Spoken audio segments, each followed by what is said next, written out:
Welcome to the Intimate Marriage Podcast, where I teach educated, successful couples how to have incredible, passionate relationships so that you can stop compromising and start feeling fully alive in your relationship.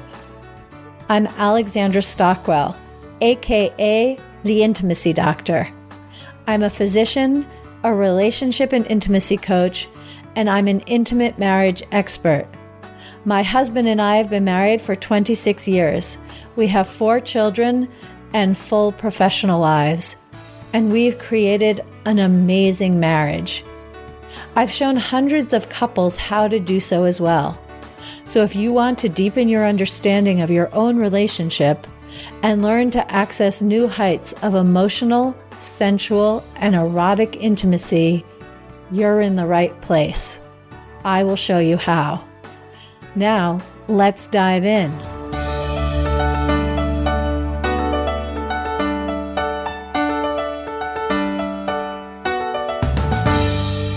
Well, this is going to be a conversation that's very different from any other. I'm really glad to welcome Teresa and Blair Bass to the show, but before you even hear their voices, I need to just set the context.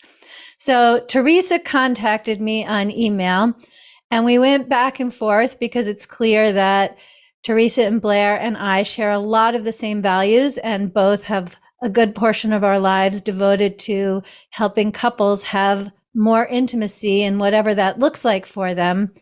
And only partway through our email communications was it very apparent that Teresa and Blair are devoted, practicing Christians. And that became evident to me right away, I have to say. But what wasn't evident to them right away is that I am Jewish. So we are going to go forward into this wonderful conversation.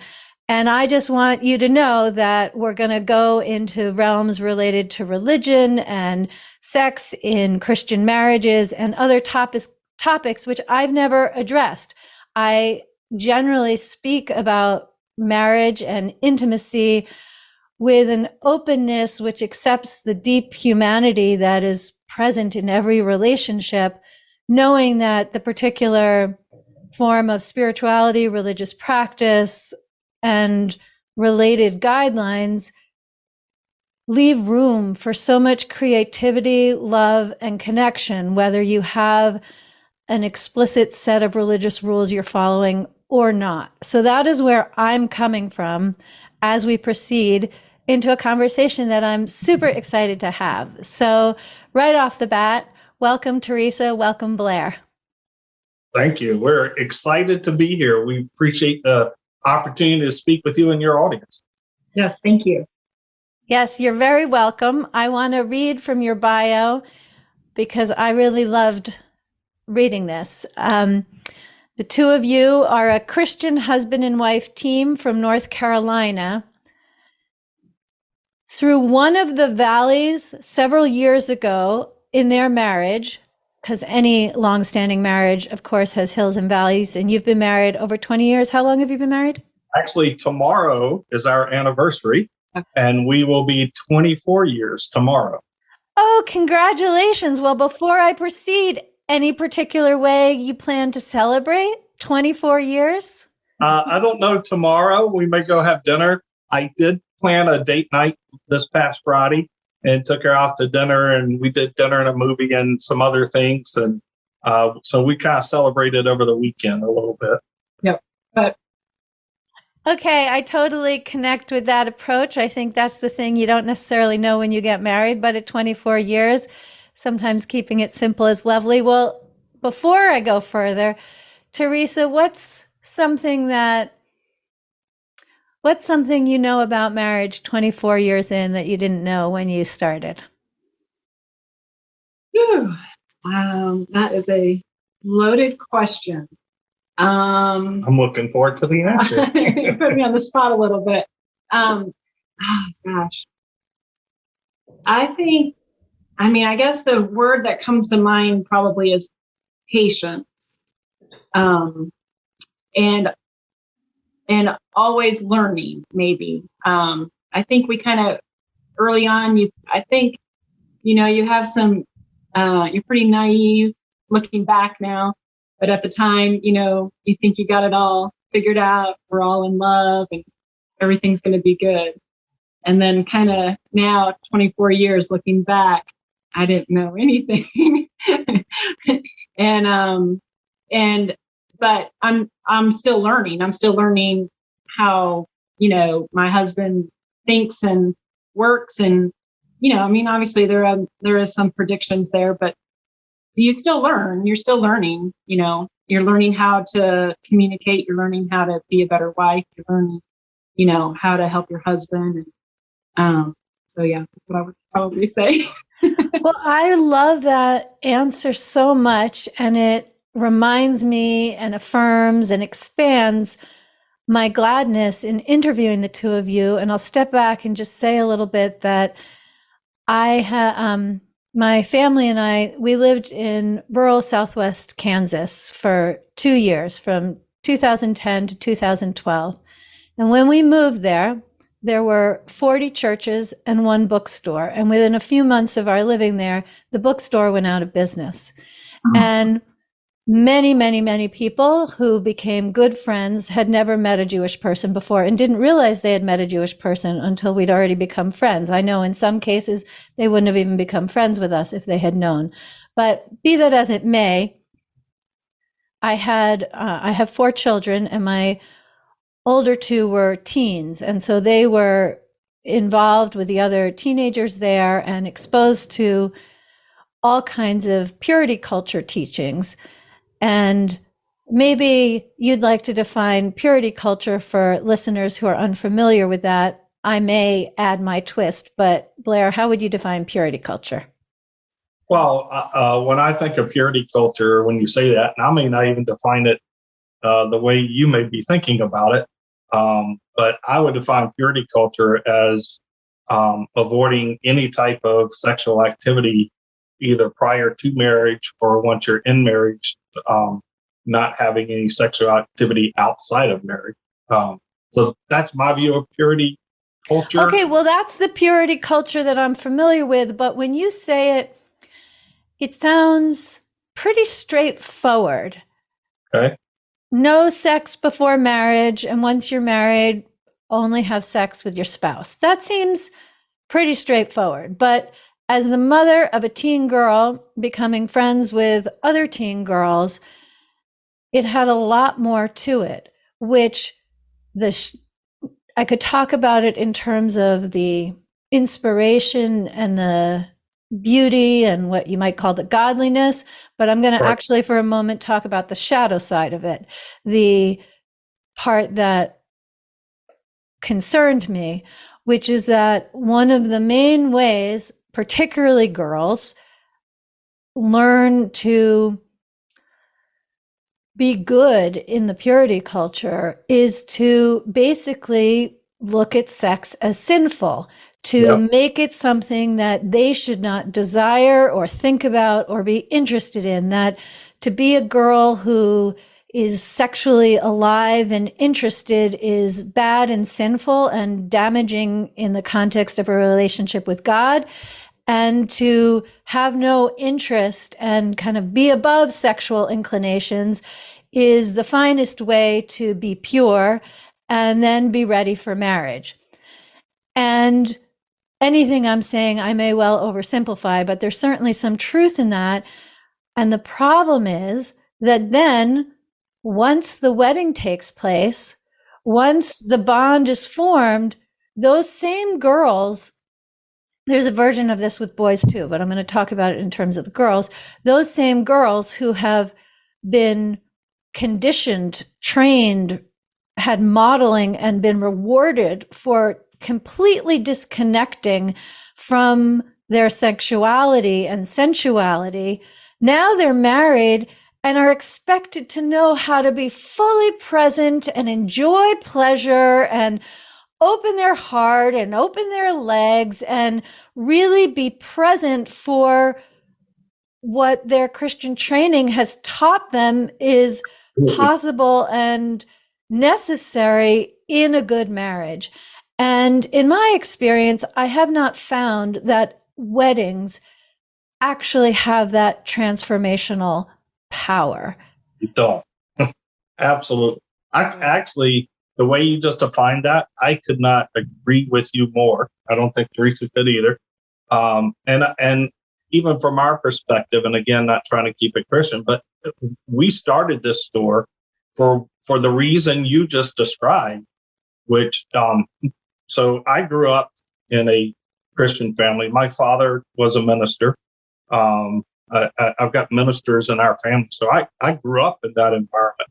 And even to this day, I believe one of the negative impacts of churches is what you just described. Churches today don't cover the subject. Some are starting to, but the majority of them don't. And if they do, it's all about the things you should not do. So that by the time you do become married, I agree with you. Women specifically, it can be men, but I do think it targets women more. They're taught to not like it, to not want to have it, that it's bad, that it's wrong. And then we as husbands get all frustrated starting on our honeymoon night with, why aren't they as freaky in the bed as we want to be, right? And I say this from the perspective of a father. I have 2 teenage daughters, right, that I'm concerned about. And we do our best to try to teach them that sex is a great thing. It's a gift. It's meant to be enjoyed, but there's a time and a place for it to be enjoyed. So we don't want you to learn that it's bad. We want you to learn that it's great, right? And I think, and again, I'm trying to stay away a little bit from the Christian side of it, but I believe even in the feel Bible, free. I don't want you to restrict yourself. I just wanted the context of the conversation to be clear to anyone listening.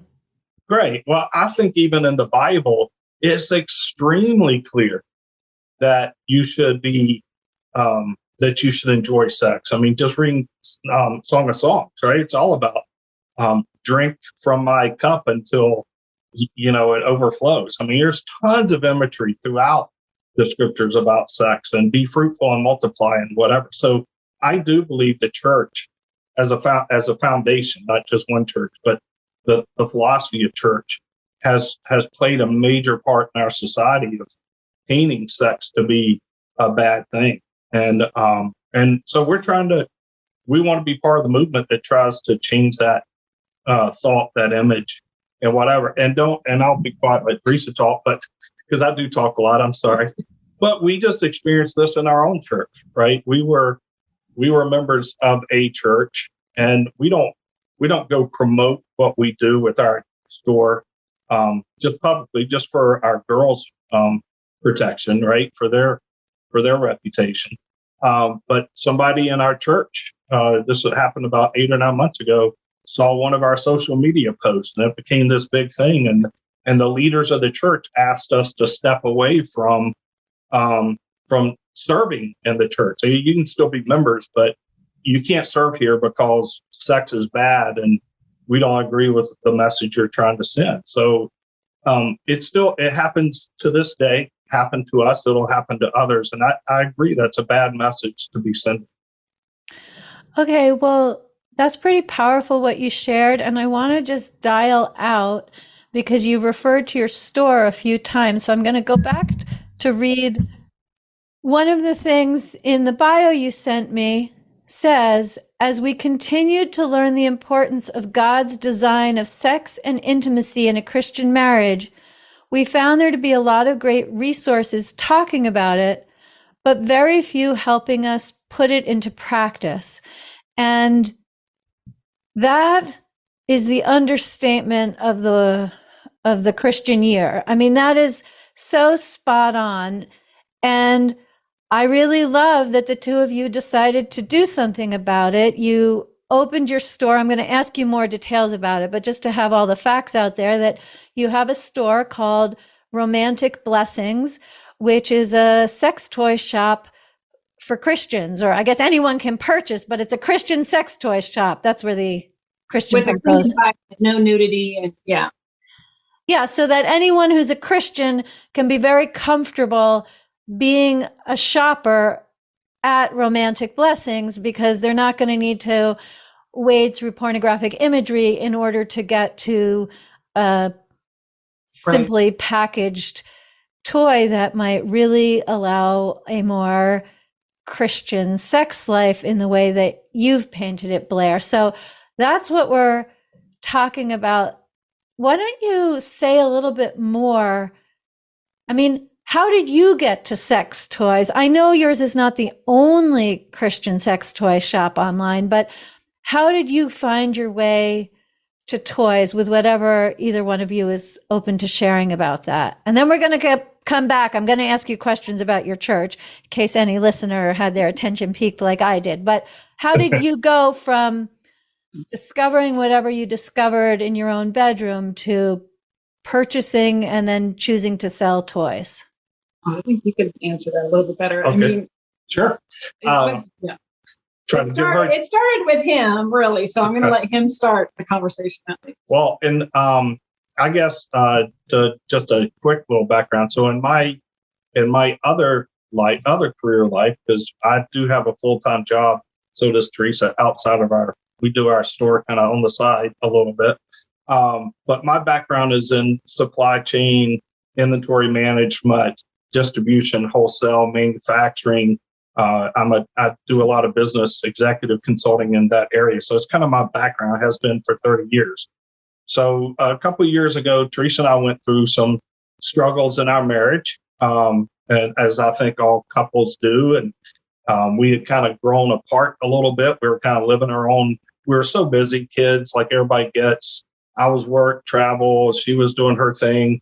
And we kind of got to a place where we're more roommates than married couples. We were there, but we weren't. You and most other couples in the Western world, for sure. Right. So, Teresa called me out on some things, and it was both of us. But so we decided to go do some counseling. And one of those things that started, she brought in a podcast from a preacher in Georgia that she had listened to, wanted me to listen to it. Of course, I had no time for it, didn't want to do it, but we did, and that piqued my interest. So we started listening to other podcasters around marriage, trying to learn how to communicate and work on our marriage. And one of those podcasters had a forum that if you paid some membership, you could join their forum. And this is where it really came about. The forum, this podcaster talked about how to improve your sex life through Christian marriage and all that. But so I was in the forum, and a lot of people in the forum were like, "Hey, love that episode. You're saying we should try this, but we don't know where to go shop for toys or do this." And so I kind of felt this calling. I believe it's a calling from God that put on my heart, but I felt this calling that, hey, there's all these great podcasts out there, but when people are telling you, go try this, go do this, everybody's kind of saying, a lot of people are saying, we don't know where to go shop to do that. And because these podcasts had helped our marriage, I wanted to do something to give back. And with my background in manufacturing distribution, I thought, hey, why don't we open a sex toy store, without thinking of what all the ramifications of that could be for us personally, clearly anyway. And so I just used something that my background is comfortable with, inventory management, distribution, and a need I thought I heard in the forums. And I talked to her about, hey, let's try this, right? I think we're being called to do this, and it's something I want to try. So, yeah, that's how it started. Well, what was your first response to hearing, hey, honey, let's open an online Christian sex toy shop? Yeah, I would say probably at first it was a little surprising, yes. But we have been wanting to do sort of a business together. And so I was like, okay, if he's so passionate about this, I'll get on board and see how this goes. Because, I mean, I agreed with him that there wasn't a lot out there, this type of thing out there for people, to go to. But I do remember early on telling him that I would like it to be more than just a toy shop. Like, I want resources and I want, other things. I want it to be bigger than that. And we have gradually gotten to that point. And so, yeah. And so, and when we went through what we went through with the church, it really almost, put fuel on the fire, for me at least too. And it really opened up my eyes, into that, this is a conversation that we should be having, and there shouldn't be any shame around it, because it is a good thing. To me, it's just over the years of doing this, I've gotten more comfortable talking about it, obviously. And definitely 6 months ago when we went through it with the church, it just really took fire. But to me, I just don't understand how, like, society doesn't really talk about it, church or no church. It's happening. People are doing it, but we're not talking about it. And if we do talk about it, it's talked about in a, sort of a negative way almost. And to me, that really bothers me the most, because we should be talking about it in a really great positive way. And we're talking about everything else. Why are we not talking about that, talking about intimacy and sex? I mean, if it's done in the right context with your married partner, then we should be talking about it. We're talking about everything else. Why can't we talk about this, And especially with young girls and young married couples, I mean, they needed the tools too to, they struggle at the beginning of their marriages too, and, if we talked about it more, I don't think those struggles would be as prevalent as they are. I deeply agree with you. Although one thing you said caught my attention, there should be no shame about it. That's not really how shame works. It doesn't follow the shoulds. It doesn't just go away when we think there's no rationale for it. It's just not how shame functions. It is kind of sneaky, like a silent toxic gas that is hard to perceive and eradicate. However, I love that you're contributing to the conversation this way. I do want to say that as someone who has wanted to be able to serve anyone who wants to deepen the intimacy and enhance their marriage in order to have better sex, in order to have a happier, more bonded marriage and a family life that reflects it, like this is how we create a better, more connected, more purposeful, less lonely society, is having children learn. Like, I really feel like one of the best things I can do for children is teach their parents how to have wonderful relationships. That goes so far. And I know your mission is in alignment with that. And so I just want to say, I know that there are Christian sex toy shops, Romantic Blessings being yours, and the link will be in the show notes for anyone who'd like to check it out. There also are sex toy shops specifically by and for Orthodox Jews and Hasidic Jews, also for Muslims. So anyone who's listening, if you would like a Christian sex toy shop, well, Romantic Blessings is calling your name. But if you have friends, or if you're a physician and you have patients who have other religious practices, like there's a way. I think one of the saddest things is that the porn industry has a monopoly on communicating information, which, regardless of religious or spiritual orientation or lack of it, most of porn is portraying something false anyway, never mind the moral elements, if those are something that are significant. So how do you handle that with your church? What did you say? Well, that was the big thing that they couldn't get past, is that because to them, we're contributing to the porn industry, right? But, we're not, it would be easy to say, like, okay, we'll just stay in our little box, right, and do our thing. But I think we personally think that we're all called to kind of go outside of our box a little bit and meet the people where they are, right? And we're trying to not only, send, the message that sex is good within the marriage, right? Sex is great, but we think it's only right within the marriage. And that's the conversation we want to try to continue to have and promote. And, unfortunately, if we could control the distributors, and use the right distributors that aren't in the porn industry, of course we would do that, but we can't. Unless you become a Christian sex toy manufacturer. Right. Yes, right. Yeah.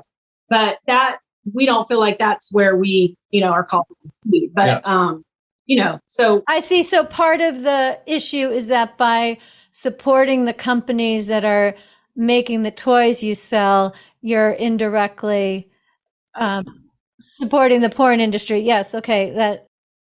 But we pushed back on and said, well, don't you buy things from Amazon, or don't you buy things from, China. anywhere, right? They're all supporting that as well, just as much as we are. So don't throw stones, Yeah, I liked how some of the leaders of the church, as they're wearing their Nikes made in China, who, by the way, kills and murders Christians for practicing their faith, are telling us that what we do is support our money is, so I think one of the big problems a lot of people have with the church is they see the human hypocrisy in a lot of things. And so, that's a hard conversation to have, especially with the leaders of the church. And, they believe they're right. I'm not here to tell them they're wrong. Why not? Well, because there's a verse in, I believe it's Ephesians, that says it may be legal, but that doesn't mean it's beneficial, meaning everything may be legal for me to do, but it may not be productive for me. And so we believe the sex toys and whatever else is a personal decision between the couple, right? If you believe toys are wrong and bad for your marriage, then they're wrong and bad for your marriage. They're not for me to tell you that you have to do them and they're right. We believe you should be educated about it, right? And that type of thing. But if you want to just throw up a wall and say they're not right for me, we talked about it, whatever, then, that's your choice. And if anything, I believe in freedom of choice and freedom of religion. And it's not for me to tell another how to do that. But I would point out that and I pointed this out to our church leaders, that even if you do believe it's a sin, which they obviously did in this case, actually the preacher of the church did not. We told him about this story 2 years ago when we started it. And he was all for it. He wanted to share it with his other preacher friends. And he invited me to become a leader in the church. He invited us to serve, do all kinds of things. It only became an issue when another member of the church saw one of our social podcasts and brought it up. In a negative way. And then all of a sudden he had an issue with it, although he'd known about it for years. So it was. I understand. Yes. It wasn't handled the best way. But my point to him was, again, this is kind of religious, but hey, if Jesus did not come here to deal with all the people that were not sinning, and we're all sinners, so it's everybody. But I mean, if you read through the scriptures, who did he try to go witness to and help? It was the prostitutes, it was the lame, it was the Jews, it was the Gentiles, it was everybody, right? And so he said, be like him. So are we to stay away from the porn industry if that's what it is, because they're in the porn industry, or should we be having this conversation? And one of my favorite things you probably could have said when you introduced us was it was readily apparent to you that we were Christians, and it's not because we were overtly talking to you about Christianity. I don't think we did at all talk to you about that, really. But that's how we feel in the porn industry. Maybe we can just be a light. We can be a seed, and we don't have to talk about it. And the thing that makes our store Christian safe, we believe, is what she said. I don't care if you're Christian or not Christian. There are millions of couples where the wife does not want the husband to go buy her something at Victoria's Secrets because she doesn't want him lusting or fantasizing about the Victoria's Secret models, right? Has nothing to do with Christianity. And so that's what we try to present on our store. here's a safe shopping place. You can come, Christian or not. That if you're worried about imagery and you just want to not fantasize, not have lust in your marriage, whatever, we give you that safe environment to do that. Okay, so let's say someone's listening. Maybe they've been married for 35 years. I'm thinking of you, if that's you. And they're like, I've heard of sex toys. Where should I start? And I'm wondering I don't know if you have a chat service on the website or not, but regardless, I'm sure, I just infer that you must give good customer service. So if someone asks, like, what's a good starter toy for a heterosexual couple, do you have an answer, Teresa? I do. Do I have an answer? Yeah, you might have different answers. So let's find out. We probably do. Well, I would say that we have a blog. We have a blog with lots of posts on there. That would be a good start. There's a couple of good ones on there. And we are always, our door is always open to anybody who wants to ask us questions or need some help. So personally, if they want to, we even have a telephone number and an email, so they can reach out to us that way. As far as an actual toy. Yeah, an actual toy. I would typically say just a vibrator, right? The buzz, the famous. Yeah, just like, a very basic vibrator would probably be the first. Okay, and I'm going to push it a little further since we want this to be educational. When you say a basic vibrator, what makes it basic versus not? That it vibrates. You mean it no other functions. It just vibrates. Yeah. Yeah. Okay. You got to start somewhere, right? There's a long list of other features you can add to that, but to not overwhelm a person, I would say just something that vibrates, honestly. Yeah. I think that's a wonderful first toy also because it can be awkward enough to start a new adventure in the bedroom and to not have to figure out like what the different functions are. Like you don't want it to feel like a console of an airplane. It can just be like a light switch where it's on and off. So that's another reason that I think is a great place to start. Okay, and what were you going to say, Blair, in terms of a first sex toy? So her answer is great because whatever she says is always awesome. I support. Okay, I affirm that. Just from a resource standpoint, I'm surprised she didn't mention this because she's done a lot of work on this. But we do have a lot of video learning resources on there. We actually have a page called I'm New, Where Do I Start? And there's a lot of videos there that you can go watch, and it walks you through kind of where to start and how to do that. And they're clean. Everything on our store is clean. Yeah. Clean. And by clean, you mean not pornographic? Correct. So, but if it was one toy, I would suggest somebody to start with. If we're talking toys itself, I think there's some other tools I might recommend, but a toy, and some people don't think of this as a toy, but it's big. I would say lubricant. I think it's the most basic. A lot of people already do it. Some don't, but there's no toy, there's no play, there's nothing you can do where wetter's not better, as we say in the industry, right? So, and do you have like flavored lubes or different? Oh, absolutely. Oh, yes. We have flavored lubes, we have heated lubes, we have scented lubes, coolings and safe. We have it, sure. Yep. Okay, absolutely. You know what? I really like that, Blair, because when I'm coaching, I like to start with a step that's going to bring success. And so I know that there are many of you listening where like, of course you'd be comfortable doing this. And maybe you want me to ask what's the most exotic toy at the store, and I will. But there also are lots of people who, one could say that marriage is a collection of habits. And if your habits in your marriage haven't ever included sex toys, then no matter what exotic vacations you've gone on, no matter what your degrees, no matter what kind of car you drive, it's a big deal to create a new habit in the bedroom. And I hadn't thought of it before, so I really love it, but I can see how lube would be perfect because you can start by putting it on your hand fully dressed. Like, it can be the least confronting, most accessible next move to create new sensations.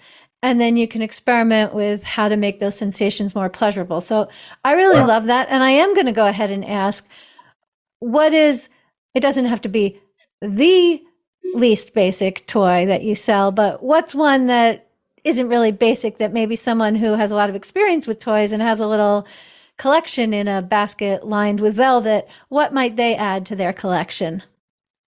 Well, I'll let you answer first. What would you? Well, my new favorite is the air pulsing vibrators, and the ones that, and I haven't tried it yet, but they heat up as well. So there's new features that are coming out that intrigue me. And one I have tried is the air pulsing. So I would definitely add that to the list if they haven't yet, for sure. Okay, fantastic, Teresa. What about you, Blair? Well, if I was answering what I think is the most, everybody loves the word kinky, the kinkiest one out there or whatever. I don't know if it's one toy. I think it's a collection. I've spent the last 6 or 8 months really trying to broaden our toy collection to get people into role playing, because I think that can be a big deal. Did you say rope playing or role playing? Role, like, because they're both pretty great, but you're saying role playing. Okay. But we have a lot of what people would call BDSM toys. We have cuffs. We do carry one type of rope, but I try to stay away from that, because rope, if you don't know what you're doing, could be very dangerous. But we do have cuffs. We have blindfolds, paddles, props, whips. We have costumes. We have boots, leather boots, and I mean, and wigs. And we try to, there's nothing in any marriage, Christian or not, where fantasy and role playing between the couple can't be great. And a lot of our competitor Christian stores don't carry that type of product. And so that may be where, to answer your question, maybe the kinkiest things we have that gets a little more into not just vibrators and lube and lingerie, which we have tons of those if you want them. But we get into some of the other more fantasy and sensation play as well. Okay, I'm going to share something that I recently read about Queen Elizabeth. I have 4 children, and I'm in my 15th year of homeschooling. One is in graduate school, one is in the workforce, and one just started public high school last year as a 10th grader. But I have one at home. And so with my 10-year-old, I pulled a book off my shelf of biographies about Queen Elizabeth to read it to him in the context of her passing. And the book itself was written about 20 years ago. It was, or maybe more, I don't remember, but Princess Diana is just mentioned, but none of the turmoil and challenges that later were part of Queen Elizabeth's life around her family life. Anyway, I don't need to be so vague. I just mean with the divorce and Diana's death and so forth, this book was written before that. And it tells the story of how Prince Philip was on a trip for a few months. And this was obviously before the internet and ways of keeping track of people when they're at a distance. And so rumor came back that while he was away, he had left clean shaven, and while he was away, he grew a beard. And so Queen Elizabeth arranged for her and her staff to all be wearing beards when he came home. And so we know her as this proper, emotionless woman. And that wasn't specifically sexual play, but it's a way to bring like a whole other energy. And in their case, maybe it was into the front of Windsor Castle. Who knows where she and her staff were wearing their beards when Prince Philip arrived with his. But there's something in that moment and the twinkle in everyone's eyes and his confusion and then open-heartedness that is certainly something beautiful to bring into the bedroom. And then I want to tell a completely different story, which is that I had a friend whose child was my daughter's age when in the first few elementary years she went to school. And they were a very religious family, and her husband was a good man who participated as a young man would in purity culture. And when they got married and she was undressed, she is a beautiful, attractive redhead with red pubic hair, and he almost had a heart attack because he didn't know that women have pubic hair. And his not being sinful and thinking about sex had meant that he really didn't know anything about women's anatomy. If he was surprised by pubic hair, we can be sure he didn't know what a clitoris was. And so there's a way in which my heart is just warmed to know the mission and the way that you're bringing it and the people that you can reach, specifically because of who the two of you are as Christians. And with that, I'd like to pivot into the question I ask everyone I interview, because right in line with what you said, Teresa, about marriage as an opportunity for ongoing learning, I absolutely believe that intimate relationship is the ultimate vehicle for personal growth.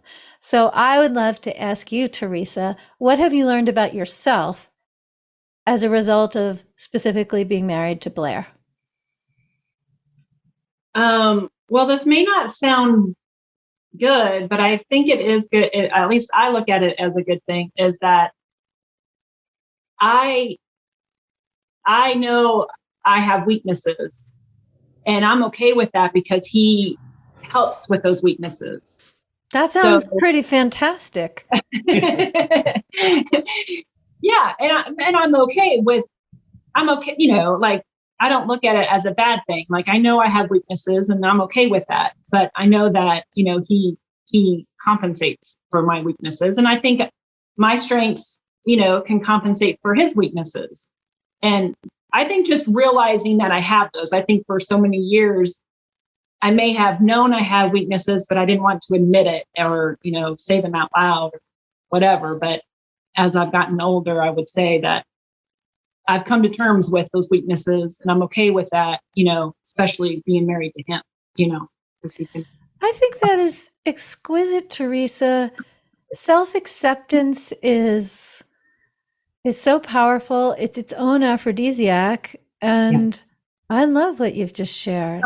Well, what about you, Blair? What have you learned about yourself as a result of being married to Teresa? I don't know if you'd say the same thing, right? It's a deep and foreboding question. As we look to celebrate our 24th tomorrow, yes. I'm going to be careful how I answer, so I come to the 25th, right? But no, I would a little bit along the same lines. But I've learned a lot about my flaws and good things about me that I don't give myself credit for, because she does for me. But they always tell you you always hear the fact that you can learn more from your critics than you can your praisers, right? And so I wouldn't necessarily call her a critic all the time, but I've learned I'm a very stubborn person at times. I've learned that I don't always pay attention to a lot of things at times, which I get reminded of all the time. It's one of those things that's like, hey, let's talk, and my mind just immediately zones out, and I didn't hear the next 30 minutes of whatever. And I'll answer with, what did you say? So, learning those things about myself, they help not only in marriage, but they help me at work. Because I know if I'm doing it here, I catch myself at times at work just zoning out of conversations and things like that. So I think, learning how to continually improve yourself and those types of things. And that kind of what she said, we're all born sinful. We're all born not perfect. Nobody is perfect. I don't care who they are.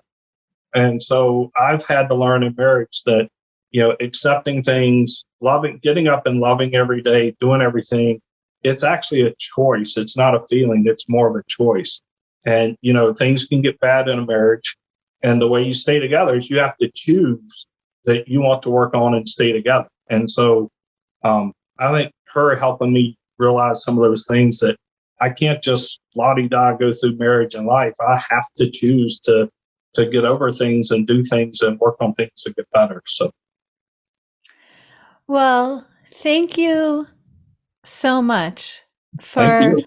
yeah, this has been a really amazing conversation with religious, cultural ramifications, personal ramifications, and sales ramifications. So, by all means, click the link, check out their store. If you have questions, reach out. It's clear that both Teresa and Blair are approachable and good-hearted. And I didn't ask you this first, so you can tell me if you want to be a no, but I feel like saying if you are a Christian and you want to bring this conversation to your church, I'm going to recommend that you invite Blair and Teresa to support you in that endeavor. We would love to do that. We actually have some resources on our site about we can partner with churches, public like yourself, other groups. So yeah, we would love that, and we think it'd be great because churches need to be having these conversations. That's right. Well, thank you both so much. Thank you. Yes, thank you. We're going to add an extra bit to this interview. We did finish, but Teresa and Blair have kindly offered you, my listeners, a coupon code. So when you go to Romantic Blessings, the link to get there will be in the show notes, or you can go straight to romanticblessings.com. Use coupon code IMP, that's for Intimate Marriage Podcast, IMP10. Anything you want to add that's so generous? Yeah, I would just add, just use that at checkout time. It will apply to your entire order except for a few product lines. We do have some manufacturer restrictions that we're not allowed to offer discounts on a couple of their products, or they'll pull the product line from us. But other than that, it'll apply to everything else on the store, and just put it in at checkout time and you'll get your discount. Okay, so get your basic toy or get your sophisticated toy, and be sure to use IMP10.